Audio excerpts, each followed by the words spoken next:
A paz do Senhor para os nossos queridos e amados irmãos e amigos que sempre acompanham aqui os nossos vídeos que fazemos sobre o estudo da revista da Escola Bíblica Dominical, Lições para Adultos da editora CPAD.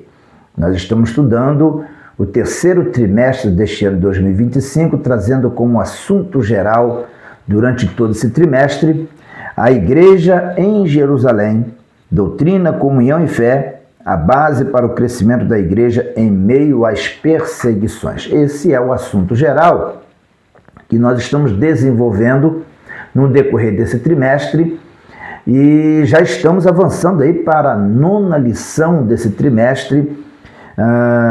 Essa nona lição vai ser estudada no dia 31 de agosto de 2025. Bom, em cada lição que nós estudamos até aqui, nós percebemos em cada lição alguma característica, alguma coisa relacionada ao perfil da igreja em Jerusalém. Nós estamos descobrindo em todas as lições que estamos estudando, estamos descobrindo alguma característica que fazia parte do dia a dia dessa igreja.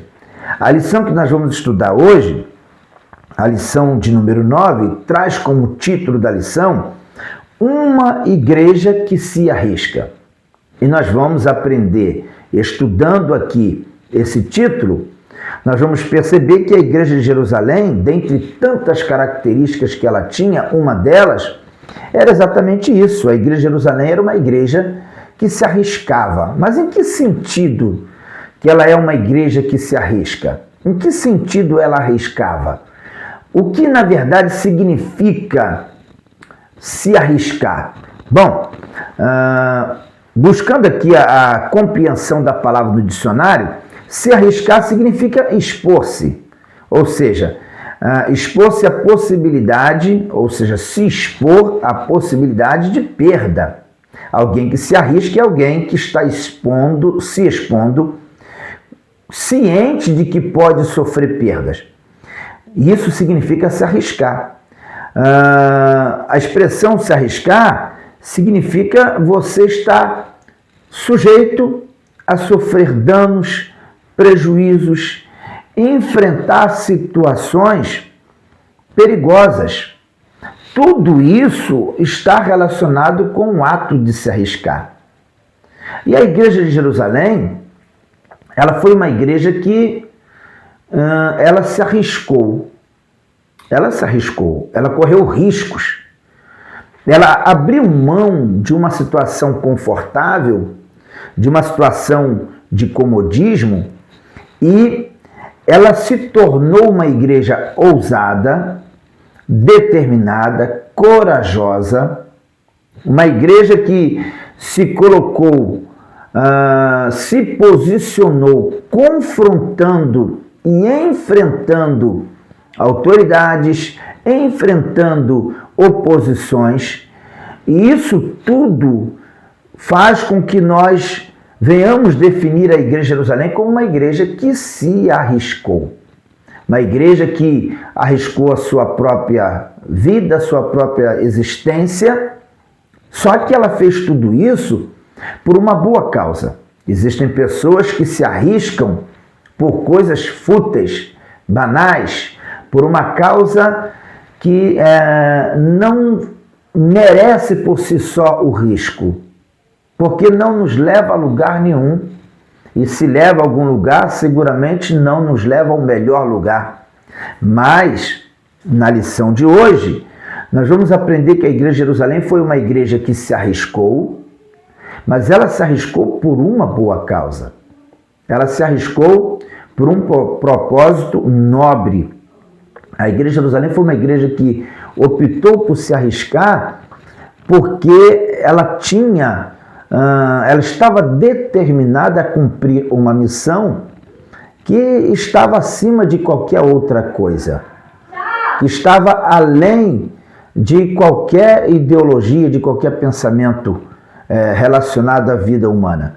O objetivo era cumprir a missão do Senhor Jesus. O objetivo era obedecer o ensino, o mandamento do Senhor Jesus, a ordem do Senhor Jesus para a igreja, que era pregar o evangelho a toda criatura. Essa é uma lição muito interessante por esta razão, porque encontramos aqui uma igreja que não teve medo, uma igreja que se posicionou, uma igreja que colocou a sua vida em risco, vamos colocar assim, vamos definir assim, mas fez tudo isso sabendo que acontecesse o que acontecer, ou que viesse a acontecer, acontecesse o que viesse a acontecer, esta igreja ela estava ciente de que estava fazendo a coisa certa. Estava ciente de que estava fazendo o melhor. Estava cumprindo a missão do seu Senhor. E estavam dispostos a pagar o preço por essa obediência, que seria até mesmo a própria vida. Então, seguramente esta lição vai ser uma lição interessante para nos fazer compreender que a igreja não pode se acovardar. A igreja ela não pode aceitar as ameaças. Ela não pode aceitar a imposição do mundo. Pelo contrário, ela precisa se impor, ela precisa se posicionar, porque ela tem uma causa. A causa da igreja, ela é uma causa nobre, e mais nobre do que qualquer outra causa. A causa da igreja é uma causa suprema. E qual é a causa da igreja? Pregar o evangelho a toda criatura. Alcançar almas para o reino de Deus. Despovoar o inferno e povoar o céu. Essa é a causa nobre da igreja. E a igreja não pode se acovardar e nem temer as ameaças do mundo ou do próprio diabo, que muitas vezes tenta fazer com que a igreja ela não avance na sua missão. Bom, vamos nessa lição aí compreender de uma forma mais detalhada esse assunto, né? Nós temos o nosso textuário aqui que se encontra em Atos capítulo 7, versículo 55, que diz assim: mas ele, estando cheio do Espírito Santo e fixando os olhos no céu, viu a glória de Deus e Jesus, que estava à direita de Deus. Atos capítulo 7, versículo 55, é um versículo que faz parte de um contexto onde nós encontramos aqui uma personagem de grande importância, que era Estevão, um daqueles que foram consagrados a diácono, lá no capítulo 6 do livro de Atos. Ele foi consagrado a diácono, ele era helenista, ou seja, ele era um judeu que havia se convertido ao cristianismo, mas de fala grega, completamente influenciado pela cultura grega. Ele era um dos 7 escolhidos pelos helenistas para justamente fazer o trabalho do diaconato. Mas Estevão, ele se despontou. Além de fazer bem o seu trabalho de diácono, ele se despontou também como um verdadeiro evangelista. E ele foi preso, foi detido por estar pregando o evangelho. Isso a gente já encontra no capítulo 6, no mesmo capítulo que fala sobre a sua consagração ao diaconato. Ele foi detido por pregar o evangelho. E temos no capítulo 7 o Estevão sendo martirizado, se tornando o primeiro mártir da igreja. Estevão foi o primeiro líder, né, dentre os líderes da igreja, que enfrentou a morte por amor a Cristo. E o textuário que nós temos aqui, Atos capítulo 7, versículo 55, é um versículo que está dentro desse contexto. Para você compreender esse textuário, você precisa ler os versículos anteriores e posteriores para você compreender o cenário que nós temos apresentado aqui. Quando o texto fala aqui, o textuário diz, mas ele quem? Estevão, cheio do Espírito, fixando os olhos no céu, viu a glória de Deus e Jesus. Isso aqui é maravilhoso, né? Só que quando você vai ler o contexto, você vai descobrir que tudo isso estava acontecendo em meio a um apedrejamento, em meio a atos de violência, a agressões físicas, onde Estevão estava sendo duramente ali violentado e foi até a morte por causa da pregação do Evangelho.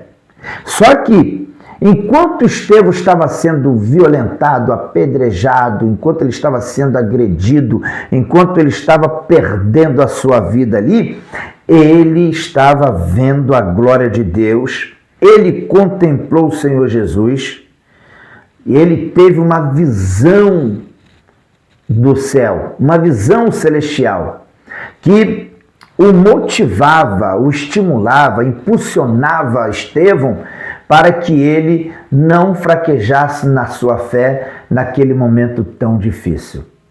Eu já aprendo aqui nesse texto áureo que quando nós estamos fazendo a vontade de Deus, quando nós estamos cumprindo o querer de Deus, mesmo sendo duramente perseguidos, mesmo sendo agredidos, nós vamos contemplar a glória de Deus.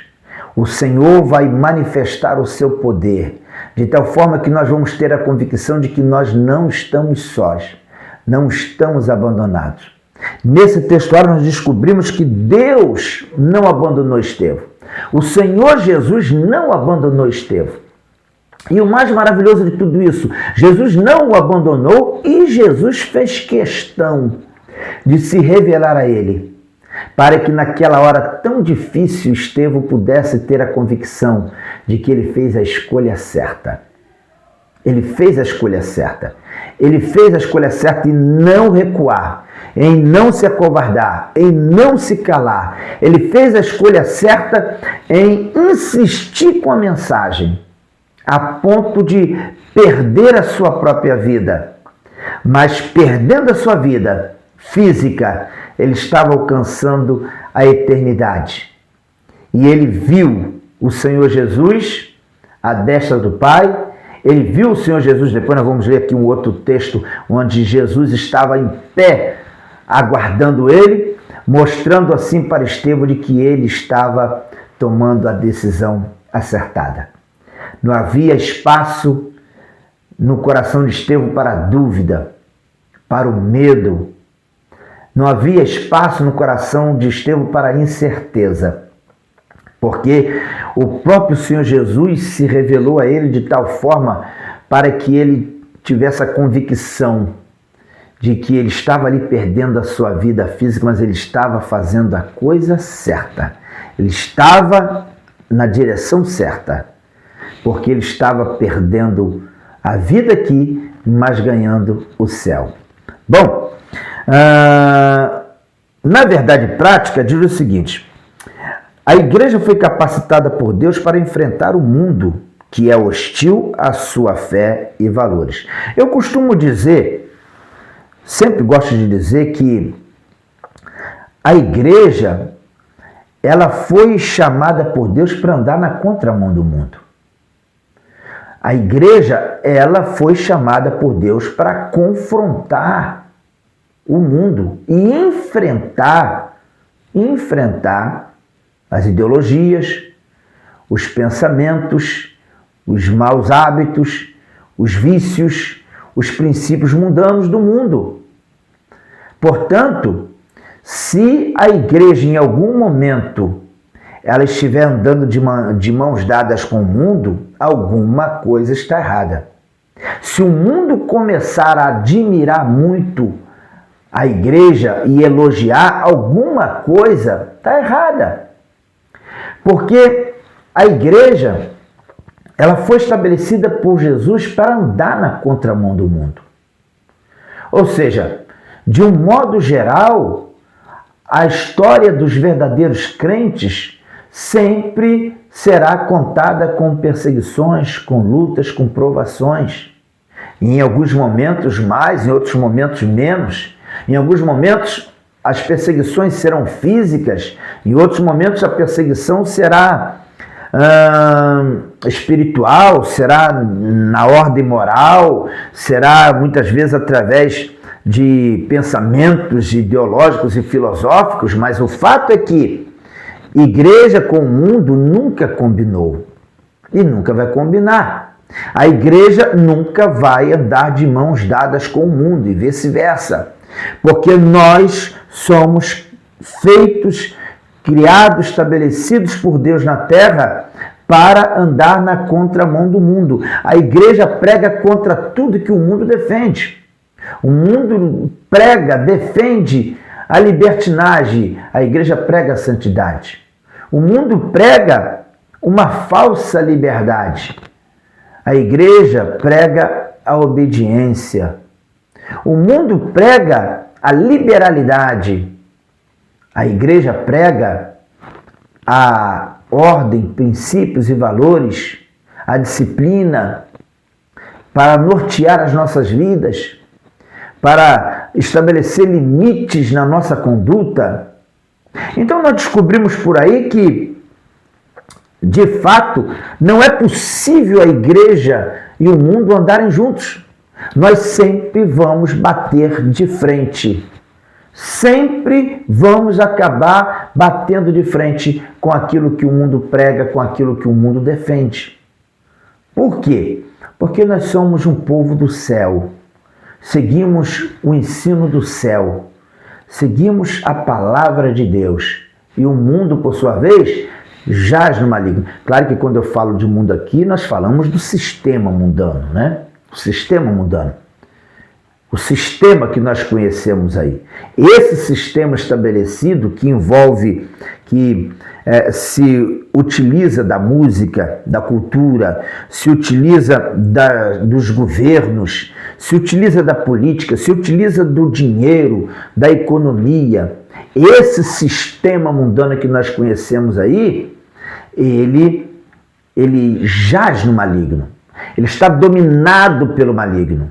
Ele está completamente influenciado pelos pensamentos maus e, portanto, de forma alguma vai falar a língua da igreja, do povo de Deus, de forma alguma vai combinar, vai aceitar o evangelho. Deu para compreender? Portanto, nós temos sempre em vista um confronto com o mundo e o seu sistema. A verdade prática diz que a igreja foi capacitada por Deus para enfrentar um mundo que é hostil. Um mundo que não concorda com a nossa fé e com os nossos valores. Que não aceita a nossa fé e nem os nossos princípios e valores que nós seguimos. Deu para compreender? Bom, a nossa leitura bíblica em classe se encontra em Atos capítulo 6, versículo 8 até o versículo 15. Também Atos capítulo 7, versículo 54 até o versículo 60. A nossa lição ela tem 3 objetivos. O primeiro objetivo é elencar os desafios enfrentados por Estevão ao ter sua fé questionada e como isso reflete na experiência da igreja hoje. Segundo objetivo da lição, mostrar a defesa da fé feita por Estevão e sua aplicação para os cristãos na atualidade. Terceiro objetivo da lição é refletir sobre o martírio de Estevão e a importância da perseverança e fidelidade à missão da igreja. Talvez alguém pergunte assim, mas pastor, se nós estamos estudando aqui sobre a igreja, por que os textos que foram escolhidos estão tratando de Estevão? Por que o texto que foi escolhido para a leitura bíblica em classe e consequentemente está sendo comentado aqui no comentário, por que o assunto está voltado para um acontecimento que se deu na vida de Estevão? Ora, isso está acontecendo porque Estevão, ele, nesse caso aqui, ele é um representante autêntico, legítimo da igreja. O que aconteceu com Estevão é o reflexo da hostilidade enfrentada pela igreja naquela época e também enfrentada hoje. Por que não dizer hoje também? Estevão, ele é aqui um símbolo. Ele é um referencial. Estevão aqui é um símbolo do que a igreja estava experimentando. Portanto, nós estamos estudando sobre o martírio de um homem, mas esse homem aqui, quem era ele? Era um líder da igreja, porque ele era um diácono, então ele tinha uma função ministerial importante. Ele era um diácono, ele fazia parte dessa liderança que cuidava dos órfãos e viúvas helenistas. Ele se destacou como um evangelista, sendo diácono, ele se destacou como evangelista, foi um importante pregador, e ele foi justamente preso por pregar essa verdade. E aí a gente vai analisando as características de Estevão: ousado, destemido, corajoso, convicto da sua fé, cheio do Espírito Santo, cheio de sabedoria. Olha as virtudes desse homem, olha as qualidades desse homem. E essas qualidades, essas virtudes que Estevão tinha no seu perfil, na sua característica, elas refletem a realidade da igreja nessa época. O que Estevão tinha era o que a igreja de fato tinha. Então, a morte de Estevão aqui, ela é muito simbólica. Ela é muito importante dentro da história da igreja. Porque o que aconteceu com Estevão retrata a hostilidade sofrida pela igreja daquela época, a perseguição que a igreja estava enfrentando, e a atitude de Estevão também reflete a fé, a coragem, a determinação que aquela igreja tinha. Estevão foi um representante legítimo de uma igreja, a igreja de Jerusalém, que estava expandindo a pregação do evangelho já para além dos muros de Jerusalém. E da mesma forma que ela enfrentou resistências dentro dos muros de Jerusalém, estava enfrentando essa resistência também por toda a Judéia, iria enfrentar por Samaria e tem enfrentado até os dias de hoje. Quando a gente estuda aqui sobre a igreja de Jerusalém que se arriscava, nós estamos aprendendo com a igreja de Jerusalém como nós devemos nos conduzir nos dias de hoje pregando a palavra do Senhor. Como nós devemos agir, como devemos nos comportar diante deste mundo hostil ao Evangelho, como nós estamos vivenciando. Bom, vamos seguir em frente aqui. Atos capítulo 6, versículo 8 até o 15, temos aqui a primeira parte, né, da leitura bíblica em classe. Vamos ler esses versículos aqui para entendermos o que o texto está dizendo. E Estevão, cheio de fé e de poder, fazia prodígios e grandes sinais entre o povo. Então nós temos aqui Estevão sendo apresentado no versículo 8 como um evangelista, de fato, né, aqui na prática ele estava pregando, cheio de fé e de poder. E à medida que Estevão pregava, o Senhor confirmava a sua pregação com grandes sinais, prodígios entre o povo. Ou seja, Estevão pregava e pessoas eram curadas, pessoas eram libertas de demônios, vidas eram transformadas. Deus estava confirmando a pregação de Estevão com sinais e prodígios. Mas no versículo 9 nós temos a contrariedade. Levantaram-se alguns que eram da sinagoga chamada dos libertos, que de libertos não tinham nada, né? E dos sirineus, e dos alexandrinos, e dos que eram da Sicília e da Ásia, e disputavam com Estevão. Vocês observam que esses personagens que surgem aqui, se opondo à pregação de Estevão, eram de regiões fora de Jerusalém. Eles eram das sinagogas que faziam parte da região de Cirene, os sirineus, da cidade de Alexandre, que ficava ali, Alexandrina, né, que ficava ali ao norte da África, da Sicília, da Ásia. Portanto, esses opositores à pregação de Estevão eram helenistas também, eram pessoas de cultura grega que não estavam suportando a pregação daquele judeu de cultura grega que agora havia se convertido ao Evangelho. Versículo 10. E não podiam resistir à sabedoria e ao espírito com que falava. Então Estevão, ele tinha uma sabedoria tão maravilhosa, tão diferenciada, tão extraordinária, uma sabedoria divina. Deus encheu Estevão de sabedoria. E ele era cheio do Espírito, porque o versículo fala aqui que Estevão, que eles não podiam resistir à sabedoria e ao Espírito com que falava. Espírito com letra maiúscula. Então nós estamos entendendo aqui que Estevão, ele estava cheio de sabedoria e cheio do Espírito Santo. E os opositores de Estevão, ou seja, tentaram argumentar contra Estevão, contra-argumentar, né? Tentaram questionar, tentaram se opor a Estevão, mas não conseguiam. A mensagem de Estevão era persuasiva demais, era poderosa demais, era impactante demais, ela tinha algo a mais. E eles não conseguiam debater com Estevão, não conseguiam vencer Estevão sequer no debate, na discussão que eles impuseram, né? Que eles começaram a fazer contra Estevão.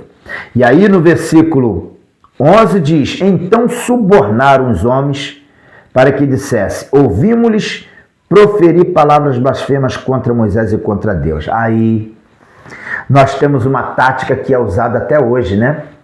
A tática do fake news, as narrativas manipuladoras, enganadoras, perversas. Olha que maldade. Eles não conseguiam discutir com Estevão.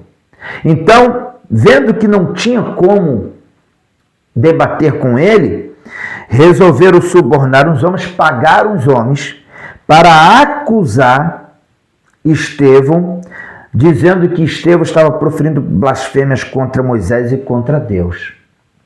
Foi o meio que eles arrumaram para, de alguma forma, convencer a multidão, convencer as autoridades a condenar Estevão. Esse era o objetivo. Como eles não tinham nenhuma condição de debater com Estevão, criaram uma narrativa, fizeram uma fake news para destruí-lo. Não é diferente de hoje, né? Quantos pastores têm sido atacados?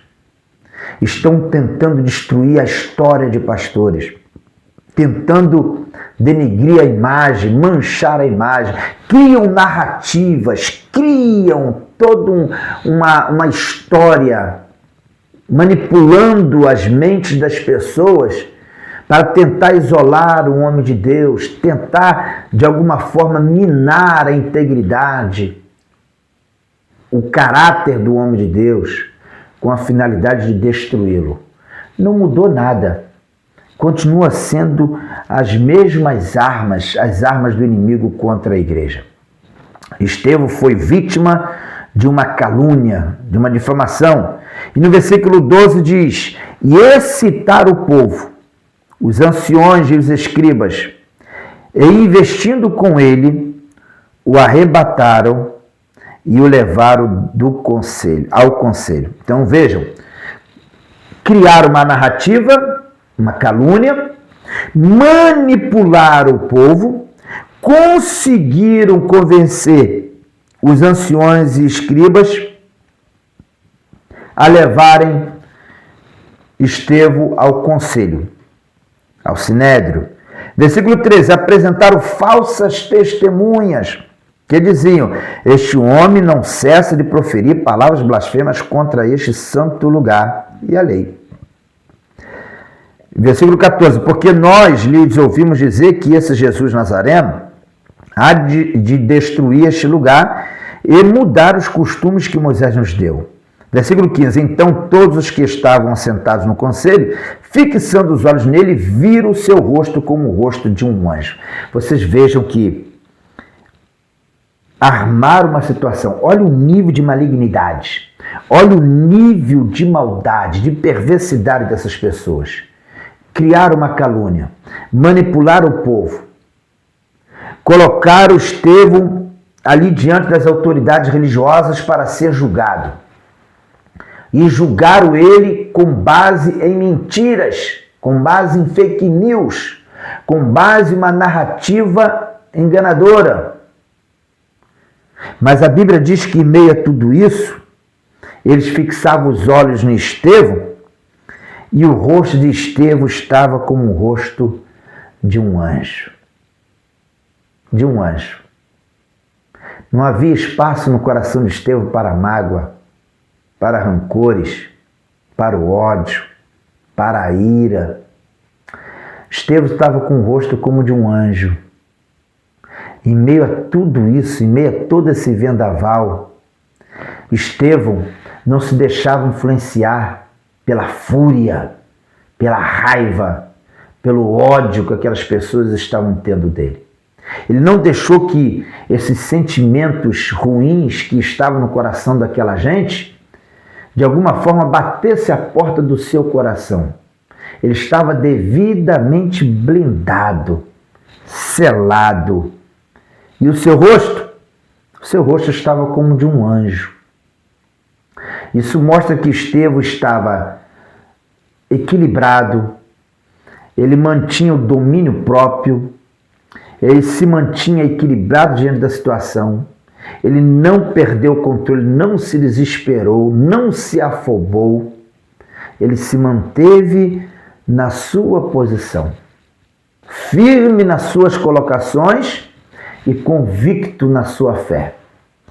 Já em Atos capítulo 7, versículo 54 em diante, depois de Estevão trazer ali uma longa mensagem para aqueles que estavam ali lhe ouvindo, porque Estevão teve a oportunidade de se defender, né, e ele pôde trazer ali uma linda mensagem, fazendo uma viagem ao longo do tempo, né, trazendo lá desde Adão, desde Abraão, mostrando com isso que Jesus Cristo, Messias, não era um impostor, mas era o cumprimento de uma promessa que Deus já havia feito lá atrás, lá no Antigo Testamento. Então Estevão foi trazendo esta mensagem para eles, e aí em Atos capítulo 7, versículo 54 em diante, o que nós temos aqui, já é o resultado da mensagem trazida por Estevão.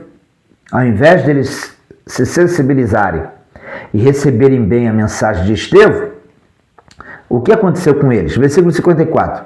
E ouvindo eles isto, enfureciam-se em seu coração e rangiam os dentes contra eles. Então o que nós temos aqui? Antes eles já estavam furiosos com Estevão, já estavam com raiva de Estevão. Mas depois que Estevão se defendeu ali e trouxe a exposição do Evangelho para aquele povo, mostrando que eles precisavam receber Jesus, o Messias, porque Jesus era o cumprimento da lei, era o cumprimento da palavra. Ao invés de eles receberem bem essa palavra, no versículo 54 diz que eles se enfureceram, a ponto de ranger os dentes. Eles foram tomados de uma raiva, de um ódio tão grande, mas foi tão grande, que eles agiram até de uma forma selvagem, de uma forma primitiva. A Bíblia diz que eles estavam rangendo os dentes de raiva. Rangendo os dentes. Tomados pelo maligno. Tomados por uma fúria incontrolável. E eles rangiam seus dentes de raiva, de ódio, de furor contra Estevão. O coração daquele povo estava completamente tomado de ódio depois de ouvirem a mensagem de Estevão. E no versículo 55 diz exatamente o contrário. Eles estavam furiosos, rangendo os dentes de raiva contra Estevão, mas no versículo 55 diz, mas ele, ou seja, Estevão, estando cheio do Espírito Santo e fixando os olhos no céu, viu a glória de Deus e Jesus, que estava à direita de Deus. E aí no versículo 56 ele disse, eis que vejo os céus abertos, e o Filho do Homem que está em pé à mão direita de Deus. Enquanto aqueles homens estavam rangendo os dentes, cheios de ódio, de raiva, Estevão estava vendo Jesus, contemplando Jesus, estava contemplando o Senhor à direita do Pai. E aqui, no versículo 56, ele diz aqui que ele vê o céu aberto e o Filho do Homem em pé à direita de Deus.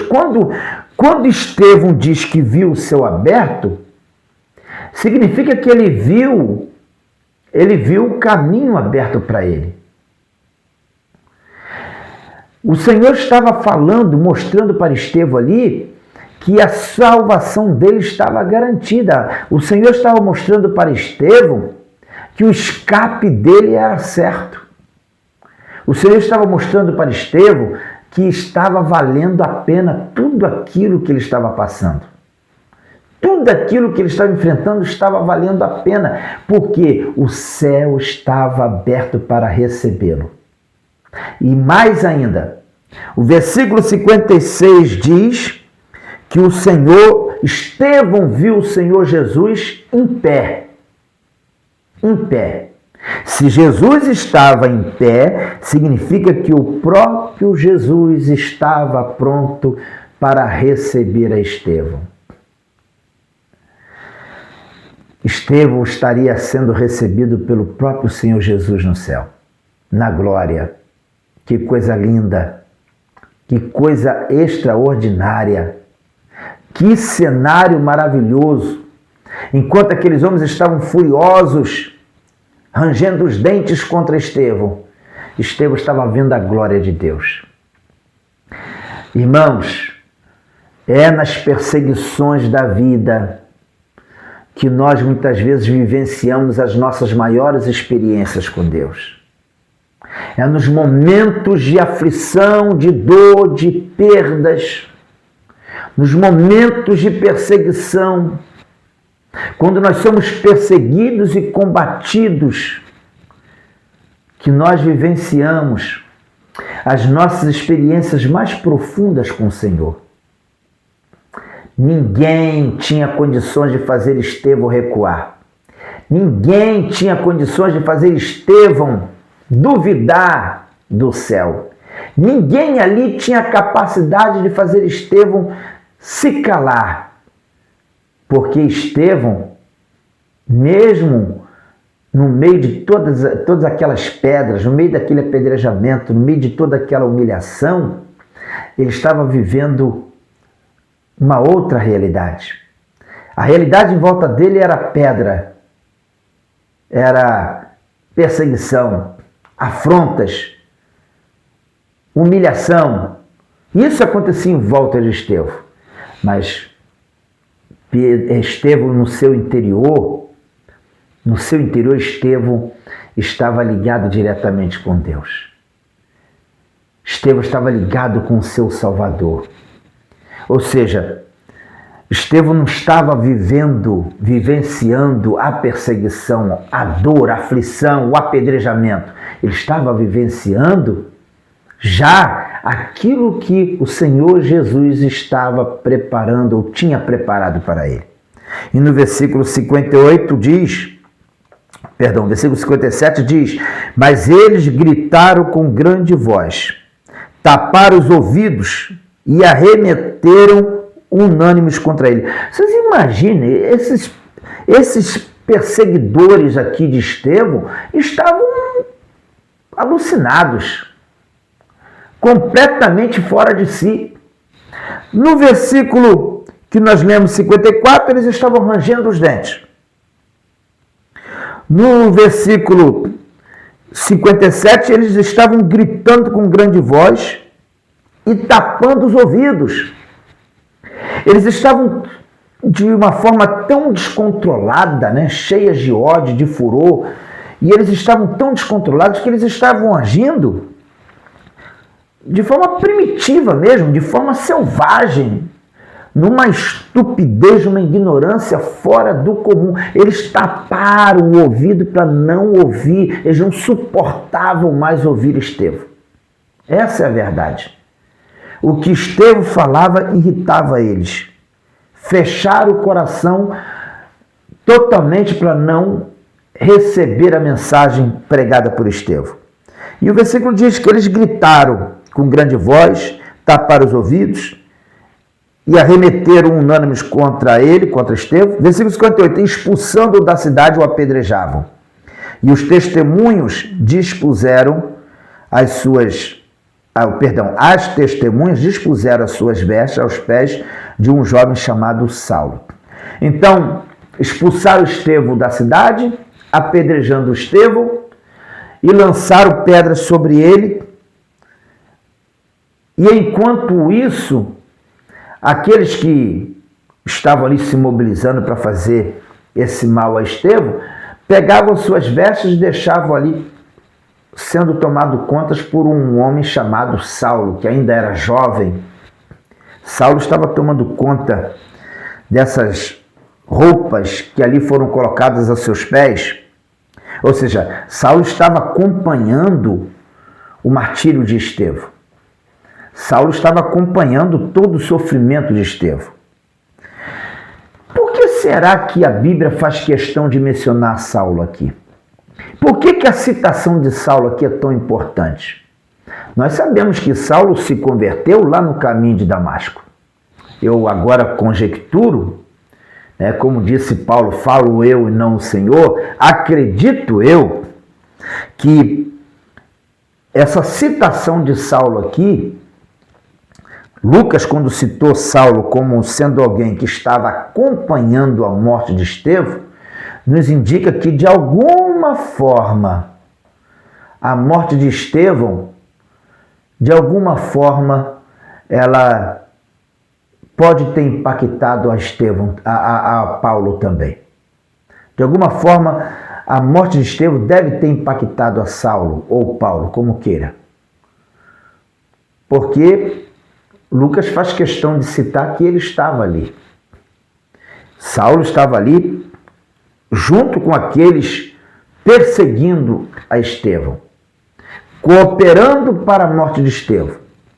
E depois, esse perseguidor passou também a ser perseguido, passou a sofrer a mesma perseguição que Estevão também sofreu até o fim da sua vida. Bom, no versículo 59, o texto diz, e apedrejaram a Estevão, que em invocação dizia, Senhor, Senhor Jesus, recebe o meu espírito. Estevão não pediu livramento. Estevão não pediu, Senhor, me liberta disso aqui. Senhor, manda um anjo e me tira daqui. Não. A palavra de Estevão foi, recebe o meu espírito. Estevão estava conformado. Depois de ele ter visto os céus abertos, depois de ele ter visto Jesus à direita do Pai, e se estava em pé, ele viu Jesus em pé à direita, isso significa que Jesus estava esperando ele. Ele não teve dúvida, ele não pediu livramento, ele não pediu para Jesus enviar anjo para tirar ele daquela situação. Não, ele disse, Senhor, recebe meu espírito, recebe. O crente não tem medo da morte, porque o crente sabe que depois da morte física, o que lhe aguarda é a eternidade com Cristo. Então Estevão falou, recebe meu espírito. E no versículo 60, para mostrar o quanto Estevão permanecia crente, o quanto Estevão não foi influenciado pela fúria, pela maldade, pela covardia, pela malignidade daqueles corações, para mostrar o quanto Estevão estava blindado de tudo isso, o versículo 60 diz, e pondo-se de joelhos, clamou com grande voz, Senhor, não lhes impute este pecado. e tendo dito isto, adormeceu. As últimas palavras de Estevão: Senhor, perdoa os pecados desse povo, perdoa a maldade desse povo, perdoa o que eles estão fazendo contra mim. É isso aqui que Estevão fez. Clamou com grande voz: Senhor, não lhes impute este pecado. Isso aqui é uma prova muito grande de que Estevão estava realmente convicto da sua salvação e convicto do céu. Ele estava convicto. Não havia espaço no coração de Estevão para mágoas, para o ódio, para a fúria. Tem crente por aí que faz aquelas orações imprecatórias, né? Senhor, queima ele, destrói, Senhor. Pesa a mão sobre ele para ele sentir, para ele saber que está mexendo com ungido. Não tem gente que faz esse tipo de oração?